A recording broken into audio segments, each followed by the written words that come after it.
Shabbat Shalom Mevorach, j'espère que vous allez bien et que vous avez passé une bonne semaine. Paracha de cette semaine, Paracha Toldot. Dans le livre de Bereshit, la Torah consacre 3 parachiotes entières qui vont nous raconter, nous expliquer, nous détailler la vie de Avraham Avinu, depuis qu'il est né jusqu'à qu'il est décédé. 3 parachiotes pour Avraham.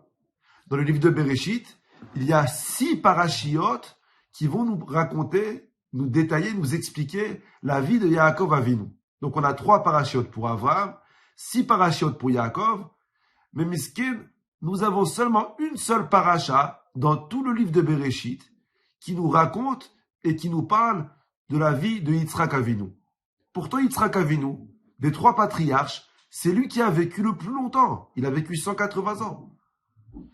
Et malgré qu'il a vécu le plus longtemps, la Torah lui consacre seulement une seule paracha de cette semaine. Et même dans ce que la Torah va raconter sur lui dans la paracha, il n'y a rien d'exceptionnel. Il n'y a rien de fou, il n'y a rien de waouh. On a un côté Avraham Avinu, il a été jeté dans le feu, on a capturé sa femme à 2 reprises, il a fait des guerres pour sauver l'autre, il jetait du sable, ça se transformait en flèche. Yaakov Avinu, la guerre avec Lavan, la guerre avec Esav, avec l'ange de Esav. Ils ont eu des vies palpitantes, des vies excitantes. On peut faire des séries sur la vie d'Avraham et de Yitzhak et de Yaakov. Mais Yitzhak Miskin, qui a vécu le plus longtemps, on lui consacre une seule paracha. Et même dans la paracha qu'on lui consacre, la seule chose que la Torah te raconte sur lui, accrochez vos ceintures, c'est que Yitzhak, il creusait des puits. Miskin, toute sa vie, il creusait des puits, on lui rebouchait. Il creusait des puits, on rebouchait ses puits. Le rabbi de Lubavitch, il pose une question fantastique. Le rabbi dit, comment tu expliques que Yitzhak, qui a vécu le plus longtemps, on lui accorde seulement une seule paracha, et même dans la paracha que tu lui accordes, au lieu de te raconter des faits exceptionnels, parce que en 180 ans de vie, il a dû avoir des histoires exceptionnelles. Bien sûr, seulement la Torah ne te les raconte pas. Et au lieu de nous raconter des faits exceptionnels qu'il a fait, la Torah te dit, tu sais quoi, il passait sa vie à creuser des puits. Bon, il n'y a rien de waouh. En quoi creuser des puits, ça a un mérite.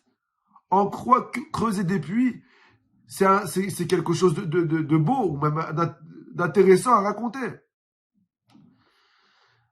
Vous savez, un des plus grands tzadikim que nous avons eu dans notre vie, c'est le Rambam. Rabbi Moshe ben Maimon. Le Rambam, il était connu, et il est connu jusqu'à présent, il a écrit des explications sur toute la Torah. On dit, mi Moshe ad Moshe lokam ke Moshe, que depuis Moshe Rabbeinu jusqu'au Rambam, il n'y a pas eu d'autre Moshe comme le Rambam. Pour te dire comment le Rambam, il était fort. Un très grand médecin.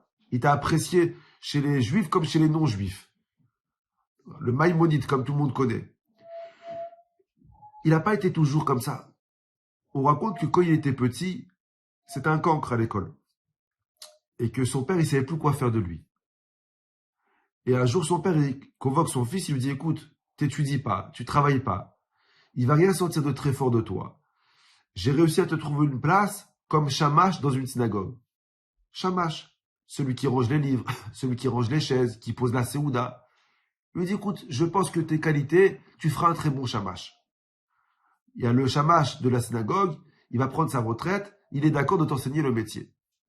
Le Rambam, le petit Moshe, il se présente à la synagogue le lendemain, et le Shamash, un vieux monsieur, il lui dit, voilà, tu vas prendre ma place, donc tu commences par ranger les livres, range les sidourim, tu ranges tous les patards, les bleus avec les bleus. Vous savez, il y a des shamashim qui sont un peu les bleus avec les bleus, les rouges avec les rouges, les blancs avec les blancs. Et il lui apprend à ranger les livres. Le soir, le shamash, il revient, voit le travail que le Rambam, il a fait, et il appelle le Rambam, il lui dit, viens ici, qui a rangé les livres?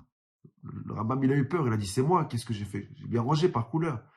Et il lui dit, ça fait 50 ans que je suis shamash. Et j'ai jamais vu des livres aussi bien rangés de ma vie. C'est toi qui as fait ça? Rambam me dit, écoute, il n'y a rien d'exceptionnel, j'ai rangé les livres par couleur. Il lui dit, mais non, c'est tout un art de ranger les livres. Mais tu es super intelligent, mais tu as du potentiel énorme. Toi, tu ne dois pas seulement ranger les livres, tu dois étudier ces livres. Bon, il n'a rien dit. Shabbat, il arrive, il lui dit, écoute, il faut qu'on prépare la Seuda Shlichit. Il dit, je t'explique, tu ouvres le thon et tu poses comme ça. Il n'y a rien de fou. Les chips et les olives. Le Shamash revient 2 heures après. Il voit la Séouda dressée. Il appelle le Rambam. Il lui dit, qui a posé la table? L'autre, il a eu peur, il a dit, c'est moi, qu'est-ce que j'ai fait? J'ai mal mis le ton. L'autre dit, mais tu rigoles ou quoi? Ça fait 50 ans que je suis Shamash. J'ai jamais vu une Séouda aussi belle de ma vie. Mais toi, tu dois pas préparer la Séouda, tu dois être le gars qui ont fait la Séouda pour son honneur. Et comme ça, Léat, il a commencé à lui faire compliment sur compliment. Jusqu'au jour où le Rambam, il a décidé de rentrer à la yeshiva, d'étudier et de devenir le Rambam. Et le Rambam, plus tard, il a écrit dans ses livres que si je suis devenu ce que je suis aujourd'hui, c'est grâce à ce Shamash qui a cru en moi. Vous savez, nous avons tous du potentiel en nous. Nous avons tous de la force en nous. Nous sommes créés à l'image de Dieu. Et si Akadosh Baruch Hu, il est illimité, alors nous sommes illimités nous aussi.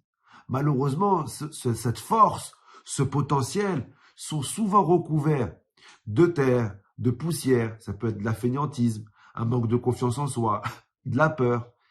On a tous besoin de quelqu'un qui nous aide à déblayer cette poussière.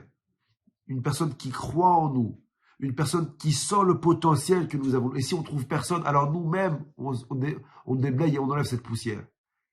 Et c'est bidiou que ça ce que Yitzhak Avinu il a fait. Le Rabbi de Lubavitch, il dit qu'au Yitzhak, on te dit qu'il a creusé des puits. C'est pas au sens propre du terme, il a creusé des puits. Yitzhak, il a réussi toute sa vie à sortir le potentiel de chaque personne qu'il rencontrait. Ce potentiel et cette force qui sont recouverts avec de la terre et de la poussière, il a réussi à creuser en lui pour sortir cette force et ce potentiel et faire en sorte qu'un puits jaillisse de lui. Voilà le travail de chaque personne sur terre, que ce soit envers tes enfants, envers les membres de ta famille, envers toi-même. Ton travail, c'est de sortir les forces et le potentiel qu'il y a en toi. Comme on dit chez Afutsu Marianotecha Achutsa, que Akadosh Baruch Hu nous aide à sortir cette force qu'il y a en nous. Et c'est pour ça que Yitzhak, il a voulu bénir Esav. Parce qu'il savait comme quoi il avait un potentiel, il avait des forces. Seulement c'était recouvert à travers de la terre et de la poussière. Et son travail, c'est de déblayer tout ça. Bracha v'hatzlacha, la semaine prochaine.